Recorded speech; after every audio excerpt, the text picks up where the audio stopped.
Que s'est-il passé cette semaine dans le bassin méditerranéen? Réponse maintenant dans le journal de la Méditerranée. Bonjour à toutes et à tous, soyez les bienvenus. À l'occasion des cérémonies organisées dans le cadre du 70e anniversaire de la libération du camp d'Auschwitz, nous nous rendrons au camp d'Émile dans le sud de la France, un camp français d'internement et de déportation devenu un site mémorial. Nous nous intéresserons ensuite à l'initiative du ministère de l'Intérieur pour mettre à mal la propagande djihadiste qui circule sur le web. Un site internet a été mis au point cette semaine et un clip au discours musclé a été élaboré. Enfin, nous reviendrons sur la participation de l'Algérie à la Coupe du monde de la pâtisserie organisée cette semaine à Lyon dans le cadre du CIRA, le Salon international de l'hôtellerie et de la restauration. Et les Algériens se sont entraînés sans relâche avec un chef pâtissier français. Philippe Iriard sera notre invité et nous revivrons avec lui cette expérience humaine, riche et intense. Avant de développer plus largement ces titres, je vous propose de revenir sur l'actualité politique de la semaine dans le bassin méditerranéen. Tous les regards étaient tournés ces derniers jours vers la Grèce, où se déroulaient des élections législatives anticipées. Nous en avons largement parlé ici même la semaine dernière. Sans surprise, le parti de la gauche radicale Syriza est arrivé en tête. Un vrai tournant, pour ne pas dire une révolution, dans ce pays où conservateurs et socialistes gouvernaient à tour de rôle. Le leader du parti Syriza, Alexis Tsipras, a prêté serment cette semaine et pour la première fois, aucun représentant religieux n'était présent à la prestation de serment. Dans un pays où le poids de l'église orthodoxe reste déterminant, ce détail n'en est pas un. Samasoula, Caroline Rebillard. Dans une Grèce profondément religieuse, l'athéisme assumé du Premier ministre n'a pas fini de faire jaser.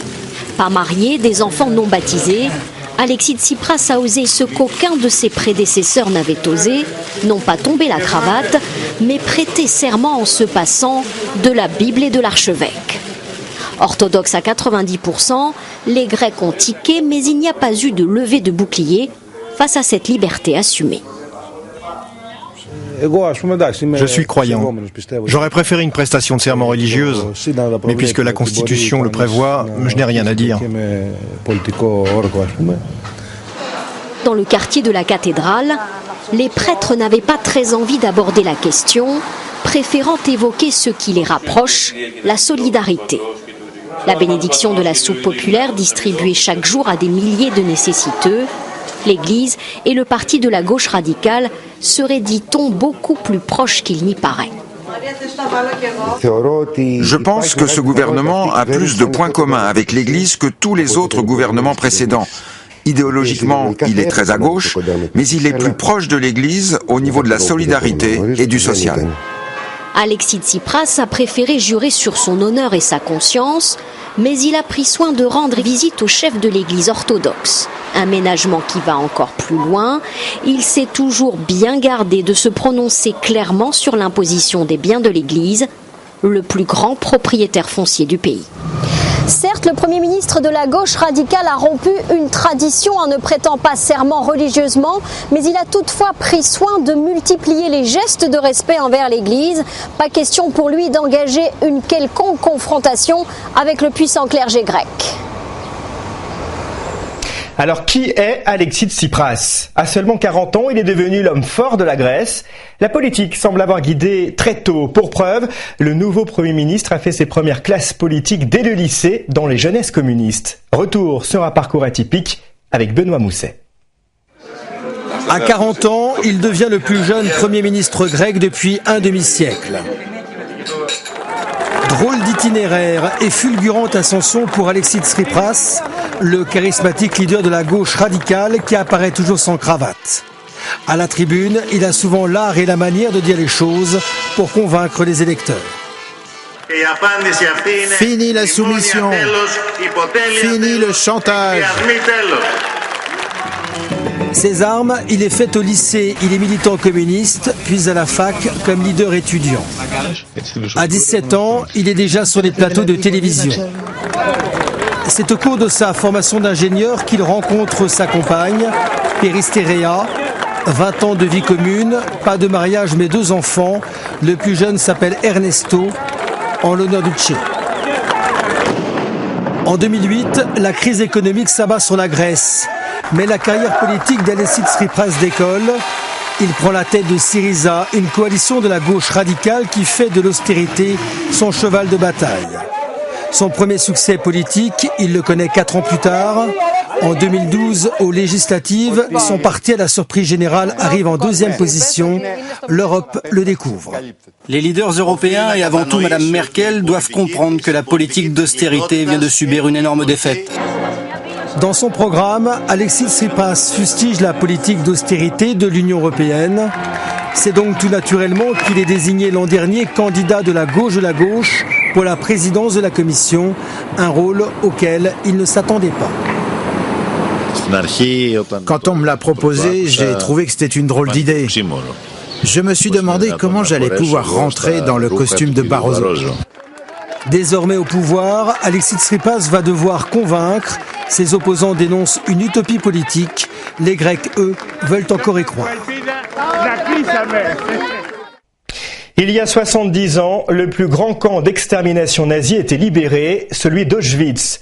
Des cérémonies ont été organisées cette semaine pour rendre hommage aux victimes de la Shoah, à l'image des 76 000 hommes, femmes et enfants juifs déportés de France entre 1942 et 1944. Pour rendre hommage, mais aussi pour ne jamais oublier l'une des pires horreurs de l'histoire humaine.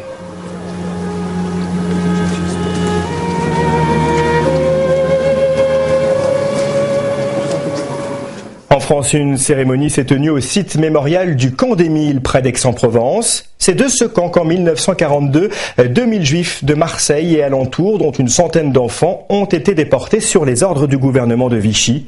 D'anciens déportés sont venus livrer des témoignages bouleversants. Cette rafle avait été préparée en préfecture et organisée par la police française, complice avant l'heure des forces nazies d'occupation, avec à sa tête le sinistre René Bousquet. Denise Toros-Marter est tout juste âgée de 16 ans lorsqu'elle est arrêtée à Marseille avec toute sa famille. Quelques jours plus tard, le 20 mai 1944, elle est déportée à Auschwitz-Birkenau. Quand nous sommes arrivés, on ne savait pas ce que c'était, parce que quand nous sommes rentrés, il y avait le commandant du camp, et puis il y avait le fameux Mengele, docteur Mengele, qui opérait les sélections, à droite, à gauche, à droite, à gauche, suivant le cas où on pouvait encore servir comme des esclaves pour l'économie et l'industrie allemande, et puis tous ceux qui étaient considérés comme inutiles, les malades, les vieillards, les enfants, qui eux passaient à gauche, et on ne savait pas que ce qui passait à gauche, c'était la chambre à gaz et le four crématoire. Chaque 27 janvier, ici au camp d'Émile, seul camp français d'internement et de déportation préservé et ouvert au public, on rend hommage aux victimes de la Shoah. Hommage, mais aussi devoir de mémoire. Tout au long de l'année, des centaines de jeunes viennent visiter le site. C'est important parce qu'il faut qu'on se rappelle que l'homme peut faire des choses horribles et il faut surtout pas recommencer. Vu les événements qui se sont reproduits il n'y a pas si longtemps que ça, je pense que c'est pas totalement disparu et c'est ça qui je pense fait quand même assez peur parce que normalement vu la société qui évolue ça devrait être quand même du passé même s'il faut s'en souvenir. Depuis le camp d'Émile, plus de 2000 hommes, femmes et enfants juifs ont été déportés vers le camp d'extermination d'Auschwitz. L'actualité dans le bassin méditerranéen, c'est également cette photo aussi émouvante qu'effrayante diffusée sur les réseaux sociaux. Sur ce cliché, on voit une femme, le visage ensanglanté, mourir dans les bras d'un homme. Cette femme est Shaima Al-Sabah. Cette jeune militante d'un parti laïque de gauche voulait déposer des fleurs pour commémorer les 4 ans de la révolution égyptienne, place Tahrir, au lieu de contestation contre l'ex-président Moubarak. Elle a alors été tuée par balle. La police nie toute implication, mais les militants assurent que les forces de l'ordre ont ouvert le feu.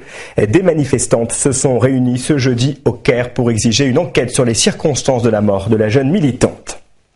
C'est un revers majeur qui a été infligé au groupe État islamique en Syrie. Les forces kurdes qui bénéficient de l'appui et des frappes aériennes de la coalition internationale ont repris la ville de Kobané. Une victoire symbolique et une étape importante dans ce lieu devenu au fil des mois le symbole de la lutte contre les djihadistes. Partir faire le djihad, voilà qui séduit de jeunes Français qui n'hésitent pas à tout lâcher pour rejoindre la Syrie notamment. Nous en avons souvent parlé ici même. C'est le cas de Sarah. À seulement 16 ans, elle a quitté la France et sa famille. Une équipe d'envoyés spéciaux a rencontré les proches de la lycéenne. Regardez. Nous avons rencontré les proches de ces jeunes hommes ou femmes enrôlés en Syrie. comme Sarah, de Lézignan-Corbière dans l'Aude. De père tunisien et de mère française, elle est partie à l'âge de 16 ans rejoindre le groupe État islamique. Son frère Jonathan se souvient, le 11 mars 2014, la lycéenne ne rentre pas de l'école. Elle ne répond pas au téléphone. On se posait tout un tas de questions, savoir si elle s'était pas fait enlever ou... Voilà, tout nous est passé par la tête. Et c'est le lendemain matin que les gendarmes nous ont appris qu'elle était sur un vol Marignan-Istanbul. 2 jours plus tard, elle reprend contact avec sa famille, par téléphone. Je lui ai dit « T'es où ?» Et elle m'a dit « Je suis où ?» Et elle m'a répété ça 3-4 fois. Du coup, je lui ai dit « Oui, dis-moi t'es où, t'inquiète, ça restera entre nous. » Et elle m'a dit « Je suis en Syrie. » Sans plus de détails. Sans plus de détails. Je lui ai dit où exactement. Elle m'a dit qu'elle n'avait pas le droit de me le dire. Depuis, Jonathan cherche à comprendre. Quelques mois avant son départ, il a vu sa sœur se radicaliser et changer de tenue. Sarah passait beaucoup de temps sur des sites internet. Jonathan pense que c'est la clé de l'histoire de sa sœur. Sur le parcours de Sarah, il y a plus de questions que de réponses. Par qui était-elle attendue en Turquie ? Comment a-t-elle ensuite rejoint la Syrie ? Sa famille l'ignore. Une chose est certaine, lorsqu'elle se reconnecte sur Internet, elle est arrivée à destination. 2 semaines après son arrivée, Sarah glisse une nouvelle qui bouleverse sa famille. Elle va se marier. Il s'appelle Farid, c'est un Tunisien, il a 25 ans. Je me suis pas mariée comme ça. Une copine à moi avait tout prévu. Sarah épouse un combattant, un parcours qui semble être celui de nombreuses femmes qui se rendent en Syrie. Elle dit le choix que j'ai fait était réfléchi, je suis pas parti comme ça à l'aveuglette. Après moi je sais que ma soeur elle fait pas partie de... Parce que les femmes elles vont pas au combat là-bas. Donc moi je sais que tout ce massacre ça n'a pas été fait par ma soeur. Maintenant c'est dur de trouver une position parce que voilà, je m'inquiète pour elle, c'est normal. Maintenant c'est compliqué, on sait pas quoi faire, quoi dire, quoi penser. Et qui vous aide ? Personne.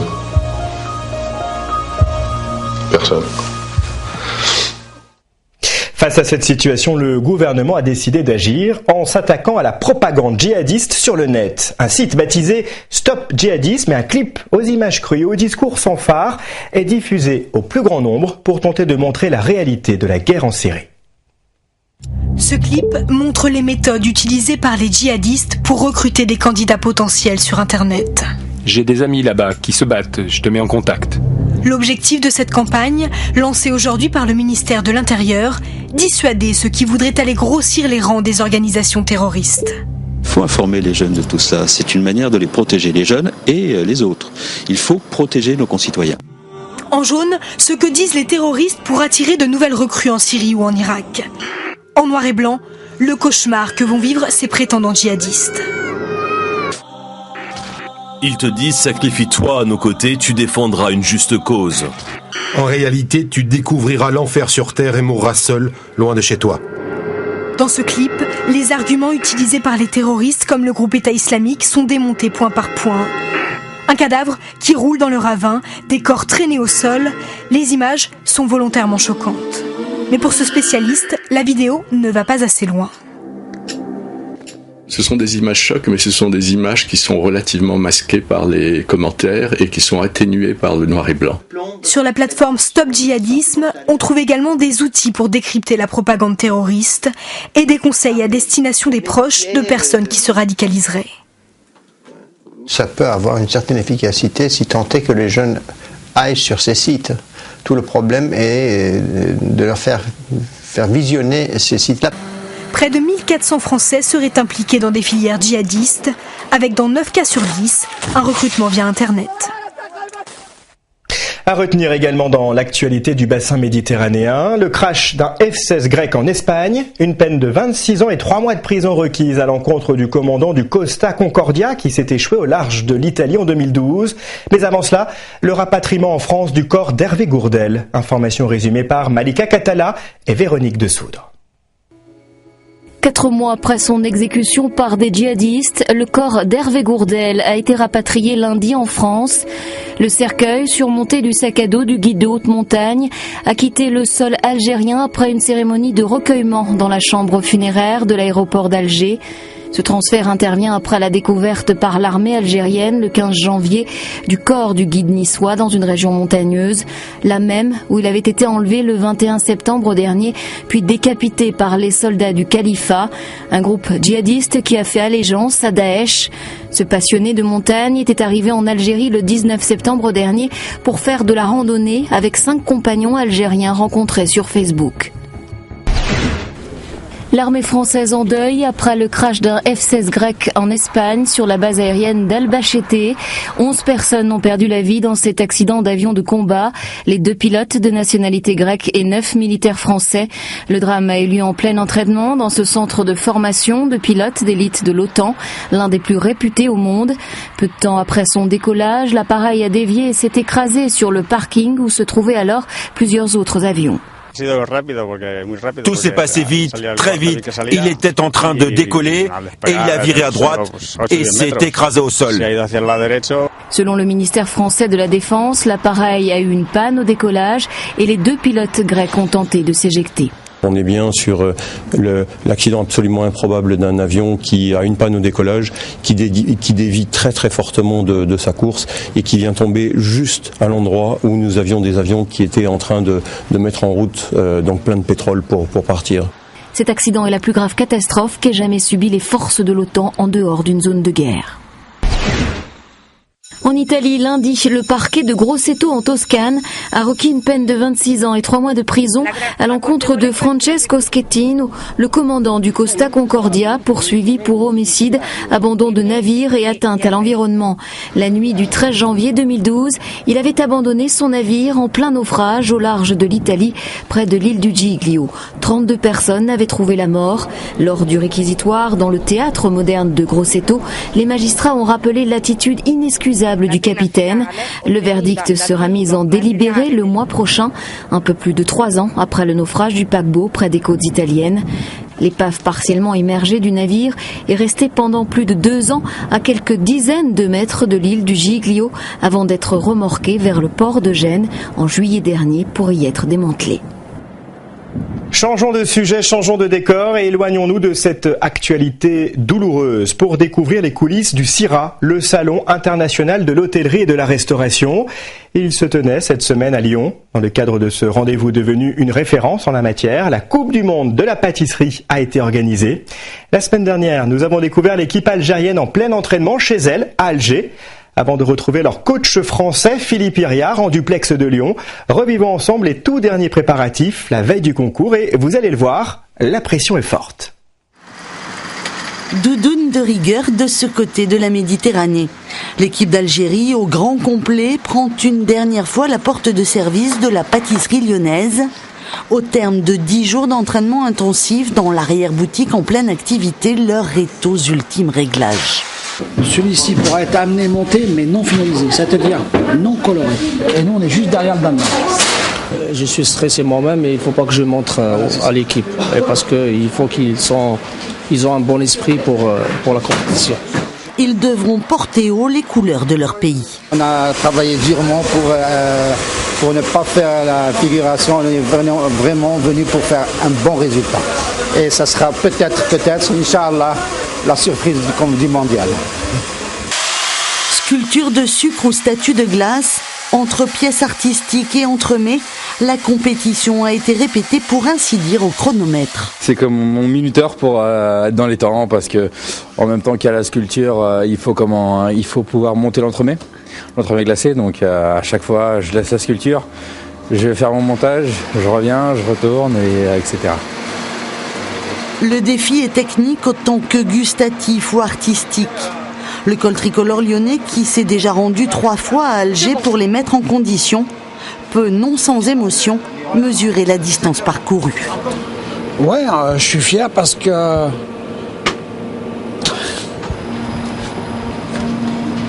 elle a tout donné, Philippe. Elle a donné le maximum pour nous, pour gagner cette compétition. On s'est découvert une famille, on a passé tellement d'heures ensemble. Quoi que les cultures passent, quoi que les cultures religieuses, tout ce qu'on veut dire, la pâtisserie nous réunit. Pour moi, on a gagné déjà. On a gagné une équipe, on a gagné un bon chef, un bon coach. Et je ne regrette rien. C'est gagné d'avance. Viva l'Algérie! Et on retrouve Philippe Iriart en duplex de Lyon. Philippe Iriart, bonjour. Bonjour Grégoire. Alors on vient de le voir dans le sujet à l'instant, beaucoup d'émotions, beaucoup de larmes. C'est quoi? Ce sont des larmes d'angoisse, de joie? De tout mélanger en même temps, tout simplement parce qu'il y a eu des événements qui ont eu lieu au mois de septembre, quand on y était. Et on a quand même toujours ce vécu dont vous parlez, derrière nous. Ce sont les événements avec l'otage Hervé Gourdel qui avait été enlevé. Exactement. Et j'y étais, donc on y était à 200 km. On a eu les premières informations avant tout le monde, puisque on nous a mis en garde de ne pas sortir. Mais bon, c'est la pâtisserie, donc on s'est vite recentré sur le boulot qu'on avait à faire. Voilà. Racontez-nous cette rencontre avec l'équipe d'Algérie. Comment êtes-vous rentré en contact avec elle? Alors c'est une longue histoire. Je suis entraîneur de l'équipe de Corée du Sud depuis 95, que j'ai ramené en Coupe du Monde de pâtisserie, parce qu'il y a des consultants et des entraîneurs. Il n'y en a pas beaucoup d'entraîneurs d'ailleurs, parce qu'il faut prendre des responsabilités. Et secondo, je suis arrivé au mois de juillet pour entraîner l'équipe à nouveau et commencer à finaliser les trucs qu'on avait mis par internet en place. Et l'association a dilapidé l'équipe, qui était sélectionnée naturellement. Donc automatiquement, une semaine après, quand je suis rentré à Lyon, j'ai eu un coup de fil d'un sponsor qui a vu en moi le gars avec une poigne de fer et assez courageux et assez fou pour préparer une équipe du Maghreb en 3 mois. Voilà. Puisque l'équipe n'avait jamais participé à ce type de compétition, c'était une grande première pour elle. Exactement, c'était une grande première et pour moi j'ai longuement hésité parce que c'est un challenge de partir d'une équipe qui, depuis les 3 dernières éditions de la Coupe du Monde, était 5e. Repartir au fond du tableau était un sacré challenge pour moi, mais un sacerdoce, c'est mieux le mot. Justement, Philippe Iriart, on vous retrouve dans un instant, juste le temps justement pour nous de regarder le palmarès de cette compétition. C'est un reportage de Valérie Benet. L'Italie. La consécration pour l'équipe italienne qui n'avait pas décroché de médaille d'or depuis 1997. C'est la victoire de toute la vie professionnelle. C'est un rêve qui se réalise. Ils étaient venus avec un appétit de gagnant mais avaient frôlé la catastrophe en cassant leurs pièces au moment du service à l'assiette. Peter Pan, le capitaine Crochet et le crocodile sans dessus-dessous. Heureusement, la fée Clochette veillait sur le box transalpin. Je ne veux pas penser que nous avons perdu, mais après nous avons pris du courage et la force pour terminer le travail. Campioni del mondo! Campioni del mondo! Les Japonais qui avaient joué la carte de la magie décrochent la médaille d'argent, une 2e place exactement comme en 2013, qui consacre toutefois le pays du soleil levant comme une grande nation pâtissière. Le bronze enfin pour les Américains qui voilà 2 ans avaient raté le podium d'un cheveu. On est très content d'être là, c'est là qu'on voulait être.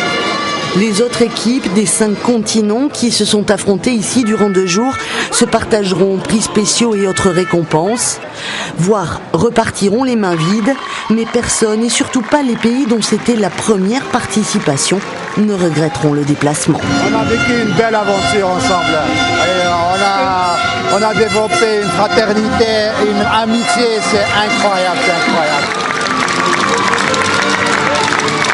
Philippe Iriart, on vient de le voir dans le sujet à l'instant, l'Algérie a donc terminé 20e sur 21, déçu? Non, pas déçu du tout. Ils ont fait leur travail.